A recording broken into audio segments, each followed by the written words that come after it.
Hello everyone, এ food family YouTube চ্যানেলের পক্ষ থেকে সবাইকে স্বাগত জানাই আমার আজকের ভিডিওটি দেখার জন্য। আমার আজকের রেসিপি ছোট চিংড়ি মাছ দিয়ে মিষ্টি কুমড়ার তরকারি। এটি ভাত, রুটি, পরোটা সব কিছুরই সঙ্গে অসাধারণ লাগে। এইখানে আমি একটা মিষ্টি কুমড়া ভালোভাবে কেটে ধুয়ে পরিষ্কার করে নিয়েছি। এখন আমি মূল রান্নাতে চলে যাচ্ছি। এখানে একটা কড়াইতে পরিমাণ মতো তেল দিয়ে দিয়েছি। রসুন বাটা এবং পেঁয়াজ বাটা, কাঁচামরিচ বাটা দিয়ে ভালোভাবে তেলের সঙ্গে মশলাগুলো মিশিয়ে নিচ্ছি। ভালোভাবে মেশানো হয়ে গেলে এখানে আমি জিরা, এলাচ একত্রে বাটাটা দিয়ে ভালোভাবে মিশিয়ে নিব। ভালোভাবে ভেজে নিতে হবে সবগুলো উপকরণ। এখানে আমি পরিমাণ মতো লবণ দিয়ে দিচ্ছি। 2 চামচের মতো আমি লবণ ইউজ করেছি। তারপরে এইখানে আমি পরিমাণ মতো হলুদের গুঁড়া দিয়ে দিচ্ছি। দিয়ে মশলাটা ভালোভাবে কষিয়ে নিতে হবে। মশলাটা ভালোভাবে ভাজা হয়ে গেলে এখানে আমি ছোট সাইজের চিংড়ি মাছটা দিয়ে দিব। আগে থেকে পরিষ্কার করে নিয়ে রাখা এইখানে আমি ছোট চিংড়িটা দিয়ে ভালোভাবে মশলার সঙ্গে কষিয়ে নেব। মিষ্টি কুমড়োর এই তরকারিটা খুবই সাধারণ হলেও কিন্তু খেতে খুবই মজাদার লাগে। আপনারা বাসায় অবশ্যই ট্রাই করবেন।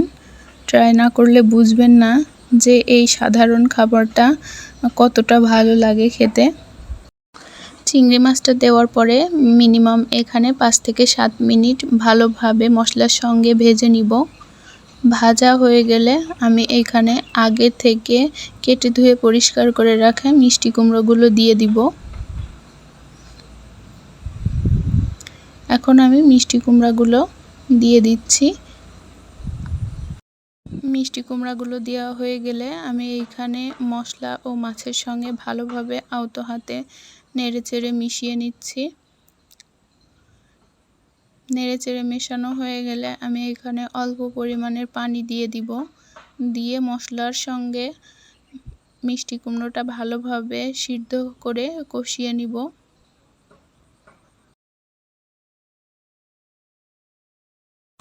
এখন আমি পানিটা দিয়ে দিচ্ছি। খুব বেশি পরিমাণের পানি এখানে দেওয়া যাবে না, যেহেতু আগে থেকে পরিষ্কার করে আমি মিষ্টি কুমড়া রেখেছিলাম, ধুয়ে রেখেছি।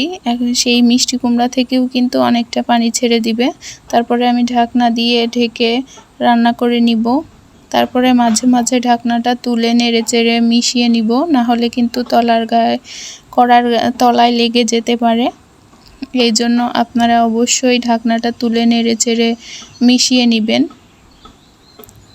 একটু সময় নিয়ে ভালোভাবে কষে নেবেন, তাহলেই কিন্তু যে কোনো তরকারির স্বাদটাই দ্বিগুণ আসে।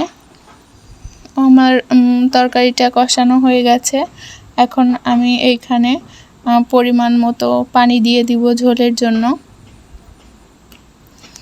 তরকারিটা দেখেই কিন্তু বোঝা যাচ্ছে যে কতটা ভালোভাবে আমার তরকারিটা কষানো হয়ে গেছে। মিষ্টি কুমড়োটা অনেকটাই গলে গলে এসেছে। এখানে আমি ঝোলের জন্য পানিটা অ্যাড করে দিচ্ছি এবং ভালোভাবে নেড়েচেড়ে মিশিয়ে নিচ্ছি।